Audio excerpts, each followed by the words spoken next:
তো ঝড়ে পড়ে যাওয়ার বড় কলা গাছের ছড়িটা কিভাবে পারলাম তা সবকিছু আজকে বিস্তারিত আপনাদের সাথে শেয়ার করব। আসসালামু আলাইকুম, কেমন আছেন সবাই? আশা করি সবাই অনেক ভালো আছেন। আলহামদুলিল্লাহ আমিও অনেক ভালো আছি। ভিডিও শুরুতেই দেখতে পেয়েছেন আমাদের কত বড় একটা কলার ছড়ি পড়েছে। এটা হচ্ছে অনেক দিন আগের ভিডিও, আমি আজকে এডিট করতে বসলাম।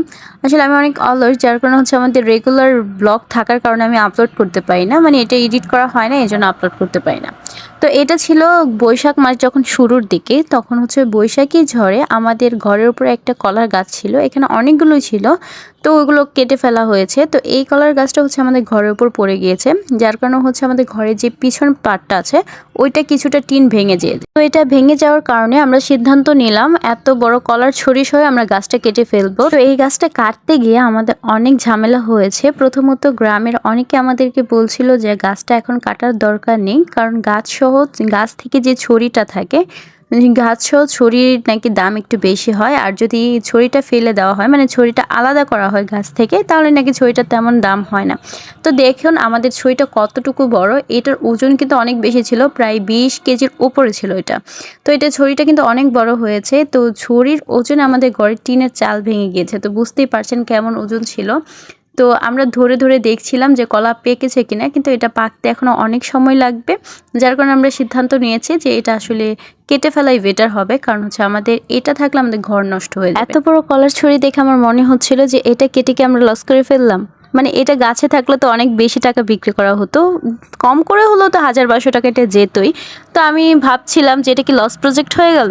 তো আসলে লস প্রজেক্ট কিছু না, এটা থাকলে আমার ঘরের টিন নষ্ট হচ্ছে, তো সেই ক্ষেত্রে দেখা গেলে এটা ঠিকই করেছি। তো এখানে আমার ছোট ভাই দেখুন, ও ভিতর থেকে পাখির বাসা বের করতে ব্যস্ত। আমি জিজ্ঞেস করছিলাম তুমি কি করো এখানে, ও বলে এখানে অনেকগুলো পাখির বাসা আছে। আমি কি বাচ্চা আছে? ও বলে না, এখানে বাচ্চা নেই, শুধু পাখির বাসা। তো দেখুন ও ভিতর থেকে কিভাবে খুঁচিয়ে খুঁচিয়ে বাসার খড়কুটো ওগুলো বের করছে। তো আমি এখানে দাঁড়িয়ে দাঁড়িয়ে দেখছিলাম আর হাসছিলাম যে বাচ্চাদের কাজ তো আসলে বাচ্চামি করাই। তো এখানে ওইদিকে আমার ভাইয়া হচ্ছে কলার যে আসল গাছটা আছে ওই গাছটা কেটে ফেলে দিচ্ছে একদম গোড়া থেকে, যেন এই গাছটা পরবর্তীতে আর জীবিত না হতে পারে। তো এখানে হচ্ছে আমার ভাইয়া কলার যে ছড়িটা আছে এটাও উঠাতে নিয়েছে। তো এটা এত পরিমাণ ওজন ছিল যে আমার ভাইয়া একাই উঠাতে পারছে না, আর আমাকে বলছে যে এই কলার ছড়িটা পেরে ভালোই করলাম, আমাদের ঘরটা অন্তত বেঁচে গেল, নয়তো ঘরটার অবস্থা খুব খারাপ হয়ে যেত। এটা একা নিতে ভাইয়ের খুব কষ্ট হয়ে যাচ্ছিল, তাই ভাইয়া আমাকে বলছিল যে একটু ধর, এটা ঘর পর্যন্ত নিয়ে যাই। তো এটা 20 কেজির উপরে ওজন, তো একা নেওয়া এটা কোনোভাবেই সম্ভব নয়, তাই ভাইয়ের সাথে হেল্প করলাম এবং দুই ভাই বোনে মিলে এটাকে উঠিয়ে ঘরে নিয়ে গেলাম। কিন্তু আমার ছোট ভাইটি পাখির বাসা বের করতে খুবই ব্যস্ত, এবং ও কিন্তু অনেকগুলো পাখির খড়কুটো বের করেছে এবং আমাকে দেখাচ্ছে। তো আজকের ভিডিওটা এই পর্যন্ত। আপনাদের কাছে ভিডিওটা কেমন লেগেছে তা অবশ্যই কিন্তু একটি কমেন্ট করে জানাবেন। যদি ভালো লাগে তাহলে আমার চ্যানেল অথবা পেজটাকে আপনারা ফলো এবং সাবস্ক্রাইব করে রাখবেন। আল্লাহ হাফেজ।